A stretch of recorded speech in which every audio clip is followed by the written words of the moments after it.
अस्सलाम वालेकुम। आज मेरे जो सवालात हैं वो हैं साबिक चेयरमैन एसेट रिकवरी यूनिट और साबिक मशीर ख़ास बराए एहतसाब मिर्ज़ा शहजाद अकबर साहब से।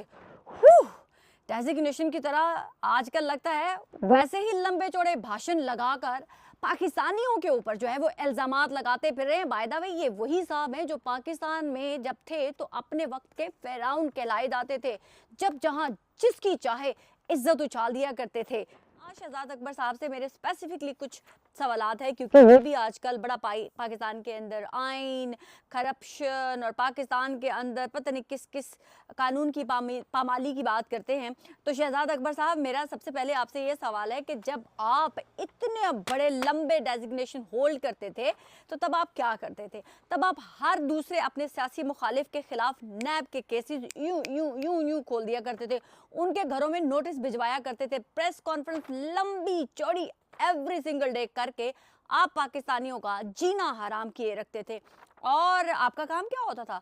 पाकिस्तान के टेलीविजन की स्क्रीन्स पर आना और जिसके मुतालिक यूं पेपर उठा के आप प्रेस कॉन्फ्रेंस करते थे और जिसकी मर्जी पगड़ी जो है उछाल देते थे और आपको कोई रोकने टोकने वाला कोई नहीं था। लेकिन आजकल आप पाकिस्तान के अंदर होने वाली करप्शन और पाकिस्तान के अंदर होने वाली आइन शिकनियों की बात कर रहे हैं, तो हमने सोचा हम भी थोड़ा सा आपको माजी में ले जाते हुए आपकी भी थोड़ी सी मेमोरी को फ्रेश करते हैं और आपके वो चाहने वाले जो बेवकूफ़ हैं, जिनको शायद आपके माजी का ना इल्म हो, उनसे थोड़ा सा रूबरू करवाते हैं। तो शहजाद अकबर साहब, आप जो उस वक्त नाजायज़ लोगों के ऊपर नैब के केसेस बनवाते थे, क्या आपको तब खुदा का खौफ नहीं होता था? क्या आपको लिल्ला तब ये ख्याल नहीं आता था कि पाकिस्तान के अंदर कोई आइन नाम की चीज़ है, कानून नाम की चीज़ है और आप उसको अपने पाँव तले, अपने ओहदे, अपने इक़्तिदार की ताकत की छड़ी के नीचे जो है आप रौंदते थे? लेकिन आपको तब कोई ख्याल नहीं आया कि आप लोगों के खिलाफ झूठे मुकदमे बना रहे हैं, लोगों को हर दूसरे दिन ऐसे ऐसे ऐसे पेपर लहराते हुए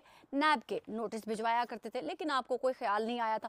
अब सुना है कि आप यहाँ पर ब्रिगेडियर राशिद नसीर के केस में चंद जो लॉ के स्टूडेंट्स हैं जो पाकिस्तान से आए हुए हैं, उनको आप ये कन्विंस करते फिर रहे हैं कि जनाब 21 जुलाई को आइएगा लंदन हाई कोर्ट में, वहाँ पर आकर जनाब आपकी ज़िंदगी का सबसे बड़ा और एक हिस्टोरिकल केस जो है वो होने जा रहा है, तो उसकी स्टडी आप लोगों के लिए बहुत ज़रूरी है। हाय माँ सदके जाए, आपकी इस बात से मैं एग्री करती हूँ। वो तमाम स्टूडेंट्स ज़रूर जाएँ पाकिस्तान के जो ये हमारे मेजर रिटायर्ड आदिल राजा साहब, आप उनके जो एक विटनेस बनकर जा रहे हैं, ताकि उन पाकिस्तान के नौजवानों को पता चले कि आप पाकिस्तान में बैठ के किस तरह से कानून को अपने पांव तले रौंदा करते थे और किस तरह से अपने ओहदे का, अपनी पावर का मिसयूज करते हुए आप अपने मुखालिफिन को नोटिस भिजवा कर उनको है वो जेलों की सलाखों के पीछे बंद किया करते थे। और ये मेजर आदिल राजा जो है, ये भी आप बिल्कुल ठीक कह रहे हैं, नौजवानों के लिए लेसन है, ताकि पता चले पाकिस्तान के नौजवानों को कि पाकिस्तान से बाहर बैठकर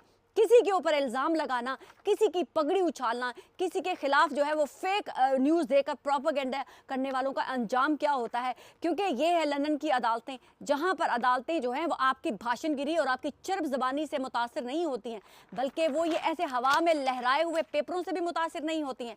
वो असली एविडेंस मांगती हैं और फिर वो आपसे पूछती हैं कि अगर आपने बोला हुआ, आपका इल्ज़ाम लगाया हुआ दुरुस्त नहीं था, तो आपको किसने ये हक दिया था कि आप किसी का नाम ख़राब करें, किसी की इज़्ज़त ख़राब करें? तो शहजाद अकबर साहब, बिल्कुल मैं चाहती हूँ कि आप उन तमाम स्टूडेंट्स को, जो तमाम लोगों को आप कन्विंस कर रहे हैं कि जी आएँ आएँ आएँ आएँ और आकर जो है 21 जुलाई को पता नहीं को कितना को बड़ा हिस्ट्री का जो कारनामा अंजाम देने जा रहे हैं आप, एक और एक दो तारा सितारा, वो क्या आप जो है पाकिस्तान की खिदमत करने जा रहे हैं और उन नौजवानों की भी। एंड बाय द वे, कभी आपने ये उनको बताया है कि आप तो वहाँ पर इन नौजवानों को गुमराह करके ले जाएंगे, या शायद ना भी जाएं? आपकी फैमिली वाले क्यों नहीं जा रहे आदिल राजा को सपोर्ट करने वाले? शहजाद अकबर साहब, आपकी फैमिली भी तो है, आपके अपने बच्चे भी हैं, आदिल राजा की भी फैमिली है, उनकी सास भी है, ससुराल भी है, दोस्त भी हैं, यार भी हैं। चलें, आदिल राजा साहब को तो मजबूरी है क्योंकि उनको डर की कपकपी छूटी हुई है, लिहाजा वो तो अदालत में नहीं आएंगे। उनके फैमिली मेम्बर्स, उनके फ्रेंड्स, उनके रिलेटिव्स तो हैं, वो तो अदालत में जाएंगे, आपके रिलेटिव्स क्यों नहीं जाएंगे? आपकी मिसेस क्यों नहीं जा सकती राजा आदिल साहब? आपकी मिसेस क्यों नहीं जा सकती शहजाद अकबर साहब? आपके बच्चे क्यों नहीं जा सकते? मुझे ये बताएं 21 जुलाई को। राजा साहब अगर आपको डर है तो बाकी फैमिली मेंबर्स को भेजें, अपने दोस्तों को भेजें, क्यों आप मासूम बच्चों को जो पाकिस्तान से आए हुए हैं उनकी जान को खतरे में डाल रहे हैं? क्योंकि ये आपने हमें बताया है कि पाकिस्तान में एजेंसियां बहुत डाढ़ी हैं, कोई भी कहीं पे भी कुछ करेगा तो उनके पाकिस्तान में घर वालों को नट टाइट कर दिए जाएंगे। लिहाजा मैं तो बड़ी भाई कमज़ोर सी इंसान हूँ, मुझे कोई शौक नहीं है अपने नट वट टाइट करवाने का, इसीलिए हम अपनी औकात में रहते हैं ना, हम किसी के खिलाफ बोलते हैं, सच हो वो बोल देते हैं, लेकिन झूठ और प्रोपेगेंडा करने वालों का अंजाम 21 जुलाई से शुरू हुआ चाहता है। तो ये वो सवालात थे शहजाद अकबर साहब जो मैं आपके लिए छोड़े जा रही हूँ कि आप बड़ा गन गरज से जो है वो गरजते रहते हैं, लोगों को इकट्ठा करके उनको कन्विंस करने की कोशिश करें, कहीं तो मार पानी तो नहीं लगा हुआ, क्योंकि केस तो आदिल राजा साहब का है। आप है नहीं पराई शादी में अब्दुल्ला दीवाना बन के लोगों को कन्विंस करते फिर रहे हैं, आपको क्या पड़ी है इतनी लोगों को कन्विंस करने की? अभी तक के लिए इतना ही, खुदा हाफिज।